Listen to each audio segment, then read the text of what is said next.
Galchuun waliin sanagaa jarreen viiyoo afaan Oromoo Naayil Saatirraa caqasuu jirtan.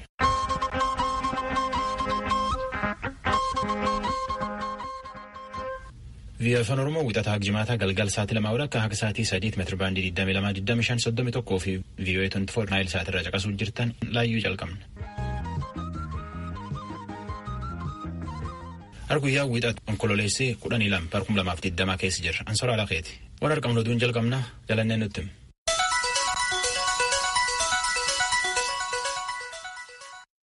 Attamoltan kabajamtoota dhaggeeffatoota keenya oduun har'aaf qabnu kunoo. Muummichi ministeeraa Abiy Ahmed har'a dirree xayyaaraa Abbaa Jifaaritti pireezidaantii Eertiraa Isaayyaas Afwerqii simatanii jiru. Obbo Isaayyaas daawwannaa hojii guyyaa 3f Itoophiyaa keessa turuu jedhameera. Jida Eertiraa Itoophiyaa seene kana keessa ministirii dantaalaa biyyatti Osmaan Saaleef gorsaa pireezidaantichaa Yemaane Gabraab keessatti argamu. Hoogganoonni lameen dhimmootii walii fi kutaarratti mari'atu jedhamee eegama. Qarshiin Itoophiyaa jijjiirame kaasee guyyaa 14 keessatti qofa herregi baankii haaraa banamaniin qarshiin biliyoona 14 galuu bulchaan baankii biyyoolessaa kan Itoophiyaa Dr. Yinnaa Gardasee ibsanii jiru. Kana malees herrega baankii duraan banamanii turan miliyoona 40 caalaan akka jiran isaan kana keessattis erga qarshiin jijjiirame as biliyoona hedduun seenuu dubbatan jechuudhaan Iskindir Fireew gabaaseera. Bulchiisa naannoo Tigraay aanaa raayyaa carcar keessa qonnaan bultoonni jiran weerarri hawaannisaa oomisha jalaa mancaasuusaan jireenyi isaanii balaaf saaxilamuu VOA'f ibsaniiru. Weerarri hawaannisaa kunis to'annaan ala ta'uu dubbatu. Pireezidaantiin bulchiisa naannoo Tigraay Dr. Dabratsiyoon Gabra Mikaa'el weerara hawaannisa kana dura dhaabbachuuf mootummaa federaalaatu danqaa ta'ee jedhu. Kunis hojii xayyaaraan dawaa biifuu haga ammaatti hin jalqabamne sababiinsaas mootummaa federaalaatu gufuu ta'ee jedhaniiru. Ministeerri qonnaa Itoophiyaa gama isaan akka jedhetti onkololeessa 14 hojii samiirraa dawaa biifuu jalqabu yaalii godhe jajjabeessee itti fufuusaa dubbateera. Gama kaaniin baadiyyaa bulchiisa naannoo Dirree Dhawaa keessattis weerarra hawaannisaa mudate ittisuuf mala danda'ame mara gargaaramaa akka jiran ibsameera. Weerarri hawaannisaa Somaalilaandiif Jibuutiirraa Itoophiyaa kaseene yoo ta'u oomisha akka hamaatti miidhuusaa Addis Chakkol gabaaseera. Baatii waxabajjii darbee bulchiisa mootummaa naannoo haaraa ta'uudhaan kan hundeeffamte Sidaamaan manni maree ishee aangoo eega qabatee as yeroo jalqabaaf gumii gaggeessuu hojii jalqabee jira. Manni maree sanbataa fi dilbata darbe kan waggaa hojii jalqabaaf gumii tokkoffaa gaggeesseen dhimmootii adda addaa irratti mari'achuun murtiis dabarseera. Bara haaraa Itoophiyaa jechuun 2013f bajata qarshii biliyoona 10 fi miliyoona 700 fi miliyoona 25 1,142 kan murteesse yoo ta'u bajati kun federaalaaf galii argameerraa kan fudhatamu ta'uu Yoonaataan Zabdiyoos gabaaseera. Sababaa weerara vaayirasii koronaan kan ka'e baatiilee darban 6 mana ofii keessa ka turan barattoonni Keeniyaa hangi tokko har'a mana barumsaatti deebi'anii jiru. Ministeerri barnootaa kan Keeniyaa barattoonni kutaa 4, 8 fi 12 barnoota akka jalqaban taasise. Gabaasa guutuu galmoota Naayiroobii irraa erge. Ministeerri barnootaa Keeniyaa Joorji Mago'aa har'a turtii ji'a 6 booda manneen barnootaa Keeniyaa keessa jiran akka banaman ajajanii jiru. Kanaanis ji'a 6 cufamanii ka turan manneen barnootaa biyyattii banamanii akka barattoota simatan, barsiisonnis barattoota kan akka to'atan qajeelfama dabarsanii. The progressive reopening of schools to face-to-face learning commences countrywide this morning for Akkas jedhu Mago'aan har'a ganamaa kaasee guutuu biyyattiitti barattoonni kutaa 4, 8 fi 12 mana barnootaatti argamanii barnoota jalqabuu qabu. Barattoonni kun akka barnoota dursa jalqaban kan ta'ee fi gara sadarkaa barnootaa itti aanutti warra darbu waan ta'aniif. Ministeerri barnootaa barattoonni qaamaan barnoota isaaniitti akka deebi'anii fi manneen barnootaa gulantaa isaan guutuu qaban ifa godhee jira. Kanas manneen barnootaa hedduun hojiirra oolchanii jiru. Har'a ganamallee manneen barnootaan daawwadhe gulantaa kana guutuu isaanii argee gammadeeraa jedhu yoo dubbatan. Ministeer Mago'aan manneen barnootaatti barattoonni qaamaan walirraa eeganii akka baratan taasisuun rakkisaa ta'uu himanii yoo barsiisonni kana hordofan ijoollee mana barnootaatti erguun hin dhowwuu jedhan.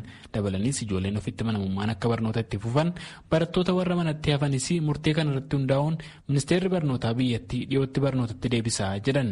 Amma manneen barnootaa barattootaaf bakka harkatti dhiqatan akka qopheessan maatiin ammoo waan ijoolleen afaanii fi funyaan itti ukkaamsatan akka qopheeffatan ajajanii ji'oottan darban barattoonni karaa intarneetii raadiyoo fi TV barnoota hin hordofin kan kaffaltii dhabanis loogii malee barnootatti deebi'u akka qabaniirani. Karoora ministeerri barnoota Keeniyaa qopheesse 3/2020 kaasee barattoonni martuu barnoota irratti argamuu qabu jedha.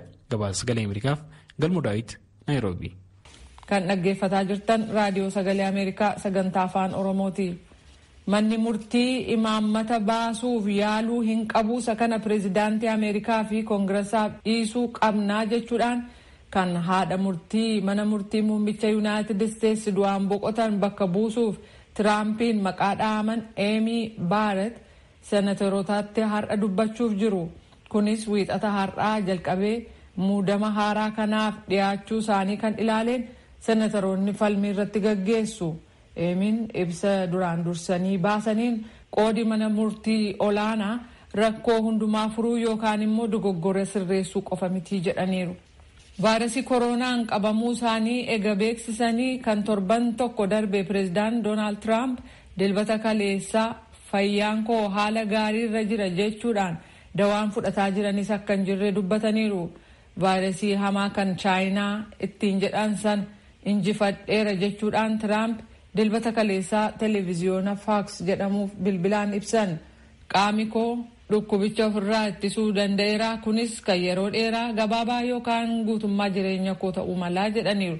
Amma garuu duula na filadhaa deebi'ee jalqabuuf qophaa'eera jechuun hubachiisaniiru. Onkololeessa 12 Yuunaayitid Isteetsi keessatti guyyaa Kolombos jedhamuudhaan sadarkaa federaalaatti kabajama. Onkololeessa 12 bara 1492 dooniin warra Ispaanishii 3 hoogganaa nama Kiristoofer Kolombos jedhamu jalatti odoola yeroo ammaa Bahaamaas jedhamuun moggaafamte irra qubate. Kun immoo jijjiirama guddaa argamsiisee ardii haaraa Ameerikaa jedhamtu argamuu qofan turre addunyaa irrattis quunnamtiin akka argamu taasiseera jedhameera. Bara 1492 uummanni addunyaarra jiru akka hawaasa addunyaatti walitti dhufuu kan itti eegalee jedhamuun kabajama. Amma immoo oduu ispoortiif gara soraatti. Ayyaala oduu ispoortii addunyaa gaggabaabsee sanitti Ameerikaatti shaampiyoonaan NBA barana garee Los Angeles Lakers. NBA'n waldorgommii kubbaa kaachoo Ameerikaatti National Basketball Association. Lakers taphalee irratti Miami Beats 106-93 mootee shaampiyoona taate. Taphataan jajjabaan beekamaan MVP LeBron James. Lakers ganna 10 keessatti takkumaayyuu waancaa fakkan hin dhiyaanne. Lakers kilabii Kobe Bryant taphataa beekamaa barana intalisaa waliin xuyyuuraan lubbuu dhabe. Dorgommii kubbaa harkaaf miilaa Ameerikaa NFL illetti jiran NFL National Football League. Amma torbaan jaheessoo keessa jiran dhumachuuf torbaan 11 Kalee qofa tapha 12 taphatan. Raiders, Chiefs 40-24 moote. Cardinals, Jets 30-10 moote. Rams ammoo Washington 30-10 moote. Cowboys ammoo Giants 37-34 moote. Gareen Cowboys tunin taatullee taphataa isaanii beekama quarterback Dak Prescott gulbiin miila milixxe baran waan taphatuyyuun fakkaatu wasaasaan fuudhanii tapha keessa baasan. Dorgommii torban shaneessoo kaleetti gareen Carolina Panthers tapha sadii wal gulin mo'amne. Pittsburgh Steelers ammoo baran takkumaayyuu mo'amne. Dorgommii teenisii dirree addunyaa French Open ammoo dhiiraan Rafael Nadalitti mo'e. Nadal nam biyya Spainiiti. Nam dorgommii tanaan tokkeessoo jiru dhalootaan biyya Serbiyaa Djokovic mo'atetti waancaa fudhate. Atileet Sifan Hassan dorgommii meetirii 10 guyyaa dheengaddaan Neezerlaanditti dorgoman irratti Awurooppaatti rekoordii haaraan moote. Sifan atileetii British sagan 18 duratti rekoordiin harkumisii jirtu Paula Radcliffe sagan 24tiin rekoordii isii wayyeessiteetti moote. Sifan namganni 27 meetirii 10 tana daqiiqa 29 fi sekondii 36 moote. Almaaz Ayyaana ammoo meetirii 10 suni Olompikii Riyoo tapha 2016 irratti daqiiqa 29 fi sekondii 17 fi maayikiroosekondii 45 moote. Gareen kubbaa miilaa English Premier League kilabii 20 irraa gara 18tti gad buusuu fedhan. Kilabii xiqqeessoo tanaani $1 miliyoon 200 caalaa qusatan. Oduun har'aaf qabnu kanuma. Vii'oo Afaan Oromoo caqasuu jirtan.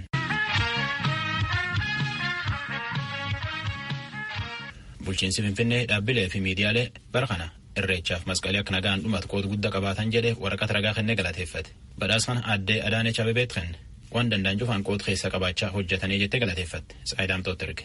Ayyaanni irreechaa hora Finfinneef masqalli akka nagaadhaan kabajamu qaamolee hojjetan itti aantuun kantiibaa magaalaa Finfinnee aadde Adaanech Abeebee galateeffataniiru.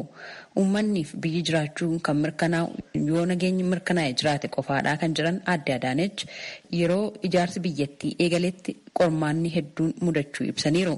Aadde Adaanech haasawaa sirna galateeffannaa kanarratti dhimmoota siyaasaa wayitaawwaa irrattis akkas jedhan.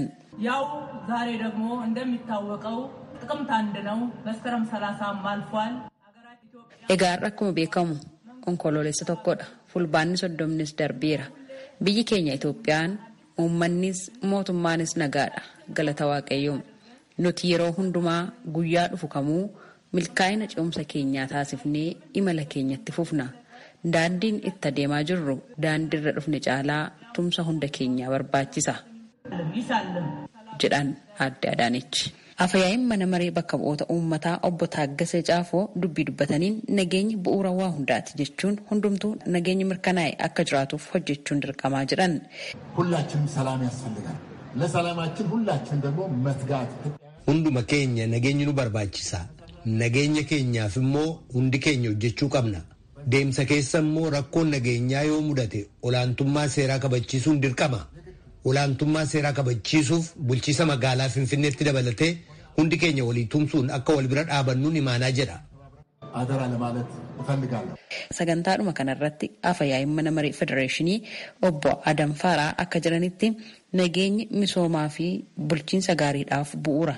Kanaaf qaamoleen nageenyaaf hojjetan akkuma jiran kan nageenya booressuuf carraaqanis jiru jedhan.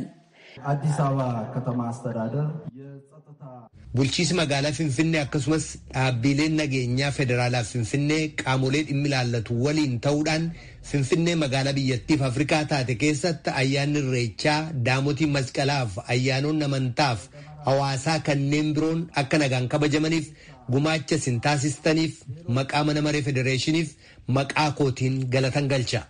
Nageenyi biyyattii akka jiraatuuf kan carraaqan abbootii gadaa, abbootii amantaa, jaarsolii biyyaa fi qaamoleen nageenyaa shoorri isin taphattan guddaadha jechuudhaan afayaa'iin mana maree federeeshinii galateeffataniiru. Gabaasa raadiyoo sagalee Ameerikaaf Tsahaay Daamxoo Finfinneerra. Afaan Oromoo caqasuu jirtan hiriir deeggarsa paartii badhaadhinaa Jimmaa fi Awwadaayitti ba'an nagumaan dhumatedhan.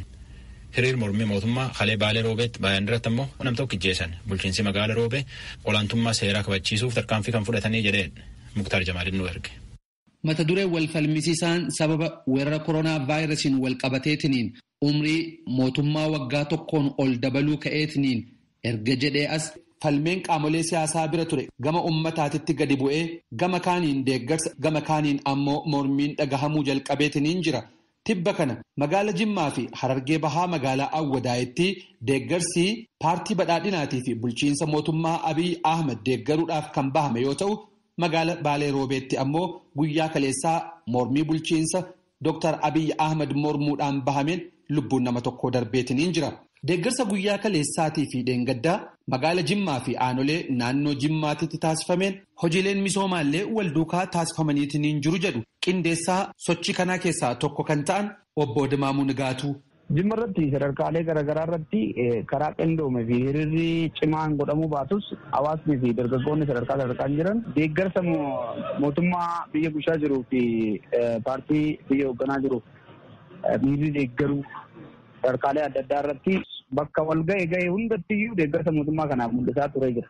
Mootummaan fulbaana 30 isa bara kanaa miti isa fulbaana yeroo kamiyyuu jiraachuu akka danda'uu fi kana gochuun isaa immoo sadarkaa sooshaal miidiyaa irratti fi miidiyaalee adda addaa irratti afarfamaa jira malee qabatamaan mootummaanis caasaan mootummaa sadarkaan jirus deeggarsi uummataaf cimee kan itti fufee fi hundi qaamni jiru hundi isaa hojii keessa akka jiruu fi kana boodas kan itti fufu ta'uu isaati hawaasni kan ibsaa ture jechuudha. Mormii gama biraa bulchiinsa magaalaa Baalee Roobeetitti taasifameen dargaggoonni 15 hanga 20 hin caalle ganama gadi bahaniitiin magaalattii gidduutti sagalee mormii kan dhageessaatiin turan yoo ta'u sagalee mormii kana keessatti gidduudhaan humni nageenyaa kan dhukaasa isaanitti banee fi namnis lubbuu darbuu namni maqaansaa akka hin eeramne VOA gaafate dubbatanii jiru.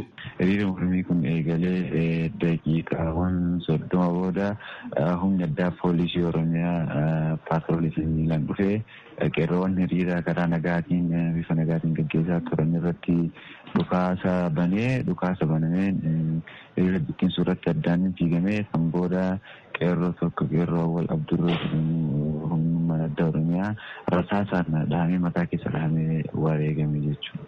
Isin hiriiruma qofa geggeessaa turtammoo dhagaa darbattan yookaan ammoo hokkora rakkoo biraa uumtammoo maaltu turee jennaaniini kan dhukaasan? Bifuma nagaatiin sagalee dhageessisaa turreen yeroo san karaa nagaatiin dhamtoonni siyaasaa kennanuuf haa hiikamanii mootummaan ce'umsaa uummataan hoogganamu nuuf haa dhaabatu mootummaan kun fulbaana 30 booda hayyamni isaa yookaan ammoo uummataan beekamtii kan hin qabne waan ta'eef aangoo gad dhiisuu fi dhaabbilee garaagaraa keessattuu Jawaar Mohaammed Baqqalaa Garbaa fi Raggaasa jedhamtoonni siyaasaa kenna nuuf haa hiikaman kan jedhu dhageessisaa turre osoma dhageessisaa jirruuti namni dhagaa harka qabatee hin jiru namni ulee harka qabatee hin jiru namni meeshaa garaagaraa meeshaa gara qaborraa qabatee hin jiru harkuma qullaa ture duubaan dhufanii kama dhukaasa banan qofa kan nuti agarre nu duubaan dhufanii kama dhukaasa nu banan qofa bifuma nagaatiin deemaa ture qabeenyi darbatan hin jiru magaalaan ooyituudha hojii osuma dalagatan bifuma nagaatiin osoo dhageessaa turanii dhukaasni qabaname humna waraanaati. Abbaan dargaggeessa lubbuun isaa darbee obbo Abdurroo Mahammad Ali mucaan kiyya silumayyuu dhukkubsataa ture yaalchisuuf karaatti eegaanii ture jedhu. Lukooyiitu dhukkubaan iluusin teessee qorsooreetti godheefi maddaan sun xiqqoo fayyadamnaan kootu qorsooreetti mana yaalaa fi dagakkootti jedhee nagga dhufaa jira. Hedduma sani waan takka keessan jiru dhukkulaa dhaabatee tuban alaamanii tuban dhaamee jira. Akkasii maddisiifannuu waliin biratte. Maa warri foofii gubbaa dalagu mara argamaa waan takka waa takka keessan leen galle mucaa. Umriin isaa meeqa awwal? Waggaa 18. Mee akkamitti du'e maali wanni argitan gareeffa fudhattanii booda? Mataa kana dha'ee furii hojjumayyaa. Maaliin dha'een? Xiyyeettiidhaan. Waan roobetti ta'ee fi lubbuun dargaggoo Awwal Abdurroo harka qaamolee nageenyaatitti darbuusaa bulchiinsi magaalaa Roobee mirkaneesseetiniin jira. Itti gaafatamaan waajjira bulchiinsaa fi nageenya magaalaa Roobee obbo Habtaamuu Kabbada raadiyoo sagalee Ameerikaatiif akka himanitti namoonni sunniin gareelee hokkora kaasuudhaaf turanii jedhan uummanni illee kan isaan hin deeggarre ta'uu itti dabaluudhaan kaasan. Obbo Habtaamuun. Mootummaan hin jiru wanni jedhu kun durumarraa odeessu kun hin jira. Achirraa kaanee yaa'u mootummaan jiraachuu isaa ammoo humni nageenyaa bobbiirra jira olaantummaa seeraa kabachiisudha. Kanaaf malee namni iddoo nagaan ta'ee jiru wanti uumame hin jiru yaa'u jeequmsaa fi humna murteeffatee gabba'ee jechuun hona jedhee uummata burjaajessuuf biyya burjaajessuuf mootummaan hin jiru jedhanii waan gabba'aniif yaa'u kanuma jira. Adeemsa kana keessa nama hammamiitu miidhame handu'ee fi hammadaa'e? Nu akka odeeffannoo qabnutti nama tokko. Kan maal ta'e? Handu'e jechuudha. Qaamni nageenyaa fala biraatiin bittinneessuu hin danda'u ture. Inni sirriidha. Hona jedhamee jeequmsa addaa'uudhaaf warra kaayeffatee ka'e waan ta'aniif dhimmoonni kanaa jechuudha.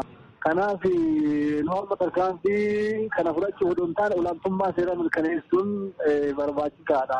Mootummaan ammoo fulbaana 30 booda hin jiru jedhamee ololli jiru sun uummanni karaa nagaatiin akka tasgabbaa'ee jiraatu kaayyoon keenya inni guddaan isa kanaa jechuudha. Mootummaanis jiraachuu uummannis karaa nagaa ta'een jireenya isaa itti fufsiisu kanaa jechuudha. Qaamni nageenyattis kaayeffatee kan ka'e. Lubbuu dargaggeessa waggaa 18 Awwal Abdurroo magaalaa Baalee Roobeetitti darbeen walqabatee yaada dabalataa akka nuu kennaniif sadarkaa naannoo Oromiyaatitti koominikeeshinii bulchiinsa mootummaa naannoo Oromiyaa fi koomishinii poolisii arganneetiniin dubbisuuf irri deebiidhaan yaallullee itti milkaa'uu hin dandeenye. Gabaasa sagalee Ameerikaatiif Muktaar Jamaal Finfinneerraa.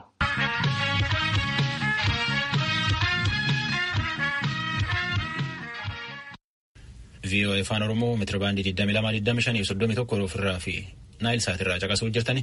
Gamfaanin ammoo waan amma dabarsuu jirtu ana. Ahaaduu Reediyoo FM 94.3 irratti halkan sa'aatii 4 irratti hir'isanii deebi'anii achirraallee caqasuu dandeettan. addunyaan kalee guyyaa ijoollee dubaraa ulfeeffatte. Guyyaa dhiphuuf bal'inni isaanii irratti mari'atan. Itoophiyaalleen guyyaa kana rakkoo ijoollee dubaraa argattuu fi fala jiru irratti akka yaadachaa ulfeessite. Rakkoolee ijoollee dubaraa argattee jedhan keessa akka ijoolleen dubaraa barumsa dansaa arganne, barumsaan fuula dansaa hin geenne, maatiif hawaasillee waan miidhuun jira jedhu. Tan irratti Saayidamtoo namti dubbifte.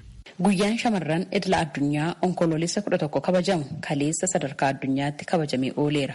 Guyyaa shamarran addunyaa kana ilaalchisuudhaan haalli qabatamaan biyya kana keessatti gama shamarraniitiin mul'atu maal jechuun namoota muraasa haasofsiisneerra. Dr. Fireewoot Jabeessaa Yuunivarsiitii Finfinneetti gargaartuu Piroofeesaraati. Shamarran sirnaan baratanii bakka galma isaanii akka hin geenye rakkooleen isaan quunnaman hedduudha jechuudhaan ibsu. Afaan dhahu kan hojii wal qabatee immoo miidhaaleen adda addaa wantoota irraan ga'a. Ijoolleen dubaraa keessumaayyuu hojii adda addaa irratti bobba'u. Hojii mana keessatti immoo maatiin keessa shamarran jiranii hojii adda addaa irratti bobba'u waan akka sa'aatii dheeraa bishaan waraabuu, nyaata qopheessuu, qoraan kan achiin muka boba'aaf ta'u funaanuu. Ijoollee eeguu isaanii guddisuu waan hojiilee adda addaa baay'ee kanarratti hirmaannaa guddaa qabu shamarran. Kanarraa immoo kan ka'e egaa hojii isaanitti baachuu isaarraa kan ka'e miidhaan isaanirra ga'u waan lama. Inni tokko barnoota isaanii seeraan akka isaan hin hordofne isaan daangessaa, akkasumas immoo qabxii olaanaa akka isaan hin finne isaan irratti dhiibbaa guddaa qaba jechuudha. Inni lammaffaan mana barumsaarraa addaan akka kutan illee isaan taasisuu ni danda'a. Maaliif hojii adda addaa irratti yeroo bobba'an sa'aatii isaanii dheeraa hojii mana keessaa masilaa tarreessaa ture irratti gaafa bobba'an akkasumas immoo hawaasa keessa ilaalchi shamarran barattee eessa geessi jedhus waan jiruufi inni kun walumatti ida'ameeti barnoota addaan kutanii ba'uuni rakkina olaanaa shamarran irra ga'uudha jechaadha. Barattuu Ayyaantuu Ifreem Yuunivarsiitii Amboorraa namoota dubbisne keessaayi. Danqaa guddaan shamarran gufachiisu maatiinis ta'e hawaasni shamarran irraa amantaa dhabuudha jetti. Inni guddaan jedhee kan yaadu barumsa isaanii irratti maatiin deeggarsa barbaadamuun kennuufi amantii dubartoota irratti dhabuurraan kan ka'e baay'inaan dursanii heerumsiisuudhaan bakka isheen yaadde akka isheen hin geenye godhama yeroo baay'ee. Barattuun kun itti dabaluun barnoonni furtuu jireenya dhala namaatii jechuun shamarran carraa barnootaa argachuuf itti fufiinsaan barachuu irratti dhiibbaan jiru milkaa'ina ijoollee durbaatiif gufuu guddaadha jetti. Dubartiin yoo barattee haatiin baratteedha. Yoo dubartiin barattee biyya guddisuu dandeessi. Sammuun ishee sirriitti yoo hojjete biyyaafis uummataafis bu'aa isheen buustu guddaadha. Akkuma baay'ina uummataatti dubartii yoo barattee hawaasa biyya sana keessaa jiru barate garuu dhiibbaan ishee irra ga'anii karaa garaagaraatiin poteenshaalii ishee baastee akka isheen hin fayyadamne bartee garaagaraa kan duubatti hafaa ta'anii akka isheen barumsa ishee barattee iddoo guddaan geenyeef ishee danquu jechuudha. Barattuu Sootalee Saamu'eel barattuu kutaa ja'affaati. Shamarran barnootaan akka milkaa'aniif deeggarsi maatii murteessaadha jette. Katamoota Itoophiyaa badaa qaroomsa maatiin dubartoonni barachuun isaanirra jiran jedhamuu danda'u. Yookaan mootummaa isaan dhaqanii ganama sa'aatii sadiitti fa'aa hojii mana keessaa hojjechiisuu ni danda'u. Akkas gochuu danda'anii jiranii mana barumsaa immoo gaafa dhaqanii fi wantoota barbaadan fa'aa maatiin isaaniif kennuu dhiisuu danda'u. Mana barumsaa keessatti immoo kutaa keessatti attention isaaniif kennamuun irra jiru argachuu dhiisuu danda'u. Keessumaa bara kana shamarran hedduun sababa weerara COVID-19 waliin wal qabatee rakkoolee akka humnaan gudeeddii umurii malee heerumuu ulfa hin barbaachisneef saaxilamuu dabalatee hojii humna isaaniitiin ol dalaguudhaan maatiif akka madda galiitti tajaajiluun rakkoo cimaa yeroo ammaan kana qaqqabaa jiru ta'uusaa ibsu Dr. Fireewoot. Rakkoo roga maraan ijoollee durbaa mudatuuf fala dha'uudhaaf shamarran ofii isaaniitiif carraaquu maatiif hawaasni immoo walqixxummaan shamarranii akka jiraatuuf loogii dhiisuun dhimmoota ijoodhaa jechuun hubachiisan Dr. Fireewoot. Hawaasni sagalee shamarranii dhaga'u uumamuu qaba. Kana jechuun rakkoo shamarran dhaga'u sana hubatee rakkoo midhaan koorniyaan shamarran irratti geessisu hubatee shamarran gargaaru uumamuu qaban yaada. hawaasa keessatti yoo sagaleen shamarranii iddootti dhaga'amu yoo ta'e hawaasni suni guutummaan guutuutti mirga isaaniif falmatan yoo jiraate iddootti mirgi isaanii eegamu yoo jiraate kanaafin hawaasa mirgi isaanii keessatti eegamu yoo jiraate shamarran nuti har'a guddisnu shamarran nuti har'a impaawar goonu shamarran nuti har'a barsiisnu shamarran boru biyya kana bulchuu danda'an biyya kana balaa adda addaa irraatii baraaruu danda'an uummachuu dandeenya jechaadha. Kanaafuu uummanni kanaafin hawaasni sagalee shamarranii dhaga'u warra dhiiraa qixa dhimmattan isaan successful hin taane hin jiru jechaadha. Shamarri tokko kallattii kamiiniyyuu yoo milkoofte maatii guutuun milkaa'e jechuudha kan jedhan namoonni yaada isaanii nuuf qoodan maatii irraa eegalee qaamni kamiyyuu shamara cimsuudhaaf tattaafachuu akka qabu waamicha taasisaniiru. Gabaasa raadiyoo sagalee Ameerikaatiif Tsahaay Daamxoo Finfinneerraa.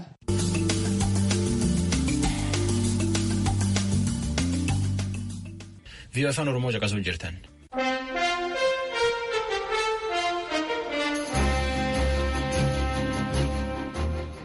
Ameerikaa kutaa Saawuz Daakoota quftuma abbootii lafaa warri Indii ka durii keessa jiranii Life on Pine Ridge Reservation jedhan keessatti jireenyi akka malee hamaa jireenyi balaa qabu. Ijoollee dhiiraatiif ijoolleen dubara jireenyi addoo qabu hama keessa jiran.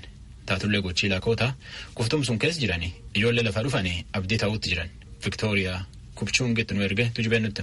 Peeshansiif obboleettiinsee Ejeen Yuunaayitid Isteets keessa hawaasa hiyyeeyyii bakka Paayiriij jedhu kutaa Saawuz Daakotaa keessa jiraatu. Peeshansi umriin ishee waggaa 10 yeroo hedduu maatii ishee waliin waan hin jiraanneef jireenya ishee irraa hedduu firoottansee biratti dabarsite. I mostly go to my grandma's. She took care of me for 2 years. Here you go, you can have the puppy back. Yeroo hedduu gara akkoo koon dhaqa waggaa 2 na gargaarte. Isa dura eessuma kootu na gargaaraa ture inni immoo ni du'e mana barnootaa Red Clover jedhu cinaatti awwaalame. Yeroo tokko tokko bakka sana dhaqeen ilaalaa nan gadda waan ta'eef yeroo hedduu hin dhaquu jette. Akaakayyuun Peeshans baatilee hedduudhaaf hojiituun argatin turan.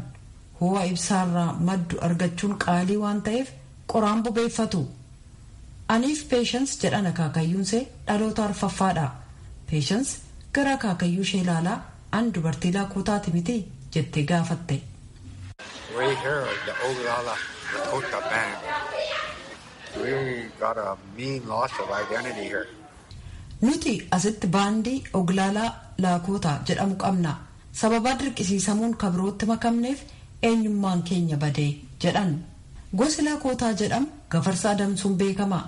Dirreewwan sanarra waggoota 1000 lakkaa'amaniif asiif achi deemaa jiraatan.